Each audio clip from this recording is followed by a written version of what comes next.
কুরবানি করা আমাদের মাযহাবের মধ্যে, আমরা যে মাযহাব অনুসরণ করি ইমামে আযম আবু হানিফার মাযহাব, ওই মাযহাবে আমাদের জন্য কুরবানি করা ওয়াজিব। কুরবানি করা ওয়াজিব, এটা শাইরুল্লাহ।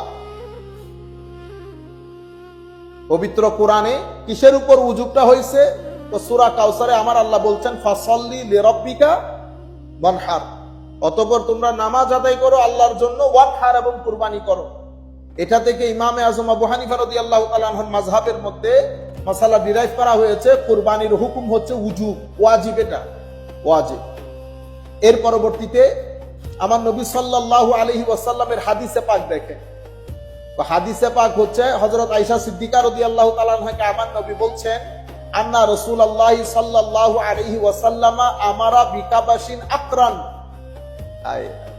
আমার নবী হযরত আয়েশা সিদ্দিকাকে বলছেন, আয়েশা ওই শিংআলা ছাগলটাকে নিয়ে আসো। তো ছাগলটার হাদিসে পাকের মধ্যে আবার ওই ছাগলের কালার বর্ণনা দিছে, চোখের দিক থেকে কালো, পাটা কালো, হাঁটু পর্যন্ত কালো। আচ্ছা, এরপরে কি? ইয়াতাউ ফি সাওয়াত ওয়া ইয়াবরুকু ফি সাওয়াত ওয়া ইয়ানজুরু ফি সাওয়াত ফাউতিয়া বিহ লিইউদাহিয়া বিহ। আমার নবীর দরবারে ওই ছাগল পেশ করা হলো, আমার নবী কুরবানি করবেন ওইটা দিয়ে। আচ্ছা, ফাকালা লাহা ইয়া আয়েশা হালুমনি আল মুদিয়া, আয়েশা আমার ছুরিটা নাও, আমার ছুরিটা দাও। সুম্মা ক্বালা আশহাজিহা বিহাজার, আয়েশা একটা পাথরের মধ্যে সেটাকে কি করে দাও, দাঁড়াই দাও। দেখছেন কি অবস্থা? আমার নবী হযরত আয়েশা সিদ্দিকা রাদিয়াল্লাহু তাআলা আনহাকে বলতেছেন, আয়েশা একটু ধার করে দাও। কিসের মধ্যে? বিহাজারি, পাথরের মধ্যে। ফাফাআলাত, হযরত আয়েশা সিদ্দিকা আমার নবী যেভাবে বলেছেন পাথর নিয়ে ওই ছুরিটাকে একটু ধার দিয়ে দিলেন।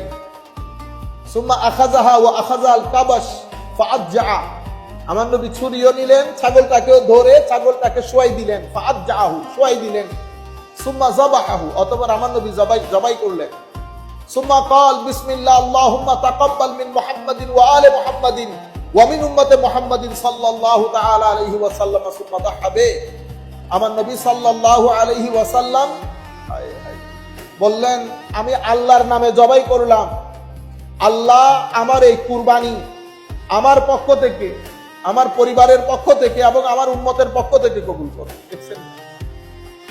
তাইলে উম্মত হিসেবে আমাদের দায়িত্ব, যাদের এবিলিটি আছে অবশ্যই আমরা কুরবানি আমার নবীর নামে দিব। আমার নবী যেহেতু আমার নবীর কুরবানিতে আমাদেরকে শরীক করেছেন, আমরাও আমাদের এবিলিটি অনুযায়ী যার যার এবিলিটি আছে আমরা আমার নবীর নামে কুরবানি দেব। আমি আমাদের উস্তাদদের মধ্যে এমন উস্তাদও চিনি, এখন এগুলো আপনি শরীয়তের মারপ্যাচের মধ্যে ফেললে স্বাভাবিকভাবে আপনার কাছে মনে হবে না জায়েজ কাজ। উনি আমাকে বলতেছেন, বেটা আমি আমার ফরজ হজ আমার নবীর নামে করেছি। তো বেটা তোমার কাছে, তোমাদের কাছে ঠিক আছে, তোমাদের কাছে আমি দোষী বলতেছে, আমি বুঝানোর জন্য বলতেছি, আমার জীবনে কুরবানি থেকে শুরু করে গরু কুরবানি, ছাগল কুরবানি, হজ, উমরা সবকিছু আমার নবীর নাম, আমার নামে কিছু করি নাই। তো এখন তুমি যদি আমাকে জিজ্ঞেস করো তো আপনার তো হজ হয় নাই, আমি বলবো হ্যাঁ আমার ফরজ হজ হয় নাই।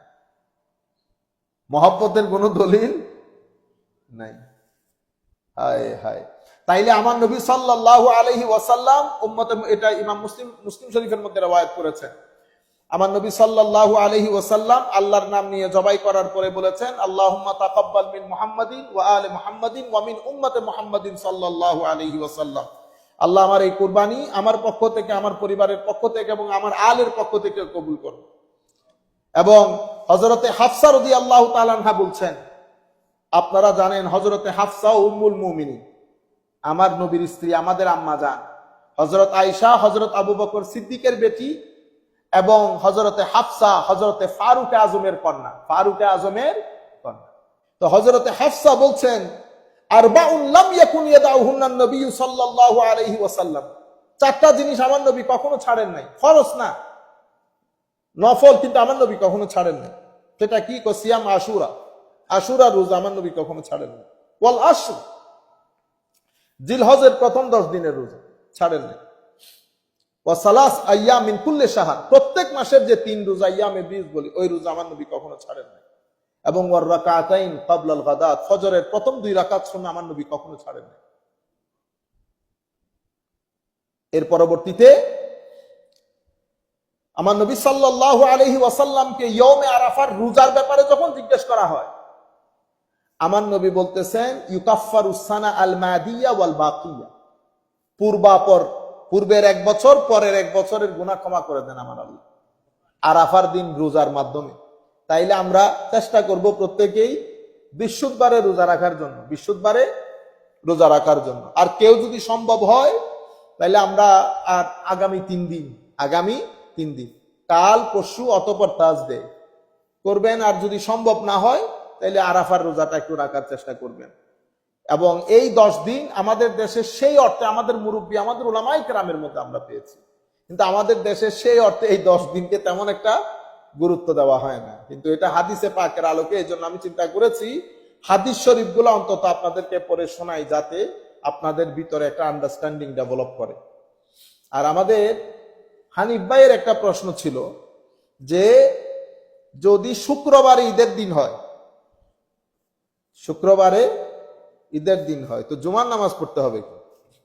এখানে এখন নতুন নতুন কিছু এই কি বলবো, আমাদের এক উস্তাদ একটা বলছিল, ও আচ্ছা মনে পড়ছে, ও কিশোর গ্যাং বেড়ে গেছে। কি গ্যাং? কিশোর গ্যাং। কিশোর গ্যাং মানে কিশোর গ্যাং এর কথা বলতেছে না, আমাদের কথা বলতেছে। তো ফেসবুক ইউটিউবের মধ্যে কিশোর মৌলবী বেড়ে গেছে, কিশোর গ্যাং বেড়ে গেছে। হ্যাঁ, এদের জ্বালায় ফেকা ফতোয়া বুঝে না, আগামাতা কোনো কিছু নাই। না পড়তে পারলে আরো ভালো, না পড়তে পারলে আরে ভালো না। ঈদের নামাজ এক জিনিস, জুমার জামাত আরেক জিনিস। ঈদের জামাতের সময় ঈদের জামাত হবে, আর জুমার জামাতের সময় জুমার জামাত হবে। আমি একটা বিষয় আপনাদেরকে বলি, অসংখ্য হাদিস শরীফ আছে যে হাদিস শরীফগুলোর উপর আমল হয় না, যে হাদিস শরীফগুলোর উপর আমল হয়। একটা সময় অ্যাক্টিভ ছিল, কিন্তু পরবর্তীতে সেগুলো আর অ্যাক্টিভ নাই। সেই কারণে ইভেন ইমাম বুখারী রহমতুল্লাহি আলাইহি, এগুলা হচ্ছে এজমাই উম্মত, মানে উম্মতের এজমা, ঐক্যমত্য, পূর্বাপর সমস্ত উম্মত একমত। ইমাম বুখারী রহমতুল্লাহ আলাইহি 2 লাখ হাদিস জানতেন। প্রথমে তো 6 লাখ হাদিস সংগ্রহ করেছেন, 6 লক্ষ, এবং 1 লক্ষ সহিহ হাদিস ছিল ওনার কাছে। 6 লাখ, 1 লাখ সহিহ হাদিস ছিল।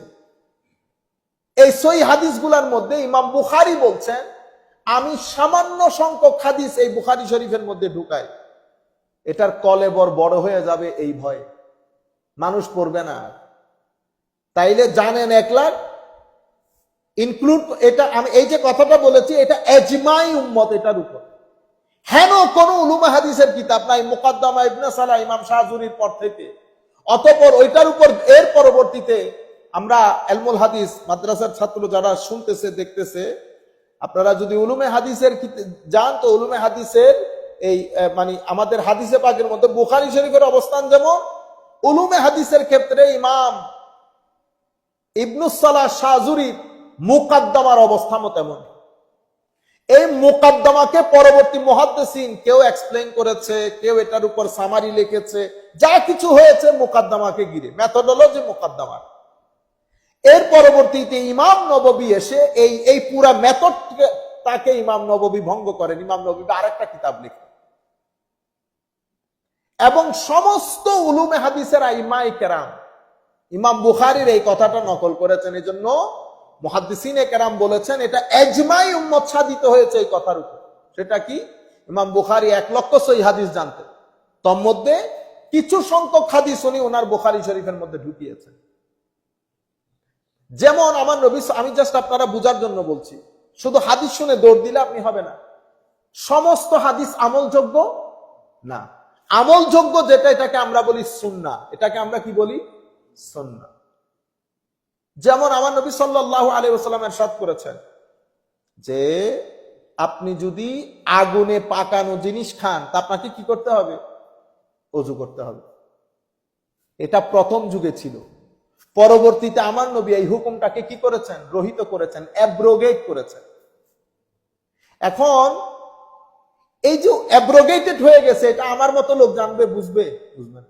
এই জন্য আল্লাহ রাব্বুল আলামিন ওগুলা বুঝার জন্য ওই মারেফত সম্পন্ন আলেম জমিনের মধ্যে আল্লাহ পাঠিয়েছেন, যারা আমাদের জন্য ওগুলা পরিষ্কার করে দিয়েছে। উটের গোশত খেলে কি হয়ে যায়? অজু ভেঙে যায়। এই যে আমাদের গত হজের মধ্যে আমাদের এক ছেলে আসছে, তো তখন আমাদেরকে এক ভদ্রলোক একটু মেহমানদারি করেছে, উটের মাংস টাংস অনেক কিছু নিয়ে এসেছে, বিশাল বড় পার্টি। সে অজু করবে কেন?